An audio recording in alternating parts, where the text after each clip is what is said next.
ഇന്ന് രാവിലെ തന്നെ നമുക്ക് ചെറിയൊരു കരിക്ക് കുടിച്ചിട്ട് രാവിലെ സ്റ്റാർട്ട് ചെയ്യാം. ബ്രേക്ക്ഫാസ്റ്റ് ഒന്നും കഴിച്ചില്ലായിരുന്നു. പിന്നെ നേരെ കരിക്ക് കുടിക്കാമെന്ന് വിചാരിച്ചു. അങ്ങനെ നമ്മൾ പോകുന്ന വഴിക്ക് കരിക്ക് വാങ്ങി കുടിച്ചു കേട്ടോ. കരിക്ക് കുടിക്കുമ്പോൾ എന്താണെന്ന് അറിയത്തില്ല, ഭയങ്കര റിഫ്രഷിങ് ഫീലല്ലേ. അങ്ങനെ നമ്മൾ കരിക്കൊക്കെ കുടിച്ചിട്ട് പിന്നെ നമ്മൾ പോകുന്ന വഴി പെനി ഐസ്ക്രീമിൻ്റെ ഔട്ട്ലെറ്റ് നമ്മുടെ കോട്ടയത്ത് സ്റ്റാർട്ട് ചെയ്തിട്ടുണ്ടായിരുന്നു.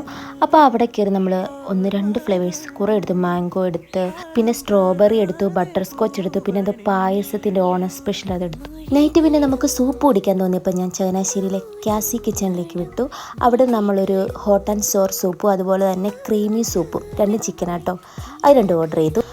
ഈ ഹോട്ട് ആൻഡ് സോർ സൂപ്പറായിരുന്നു, പക്ഷേ ക്രീമി എനിക്ക് വലിയതായിട്ട് ഇഷ്ടപ്പെട്ടൊന്നുമില്ല. പിന്നെ എങ്ങനെയൊക്കെയോ നമ്മളത് കുടിച്ചു. പിന്നെ അത് കഴിഞ്ഞിട്ട് എനിക്ക് എളുപ്പം നൂഡിൽസ് കഴിക്കാൻ തോന്നി. പിന്നെ നമ്മൾ ഒരു കോമ്പിനേഷൻ, അതായത് ബീഫും ചിക്കനും എല്ലാം കൂടെ ആയിട്ടുള്ള ഒരു നൂഡിൽസ് കൂടെ ഓർഡർ ചെയ്തു. അത് കുഴപ്പമില്ലായിരുന്നു. പിന്നെ നമ്മളൊരു ലൈം കൂടെ കുടിച്ചു. അപ്പോൾ അത്രയേ ഉള്ളൂ.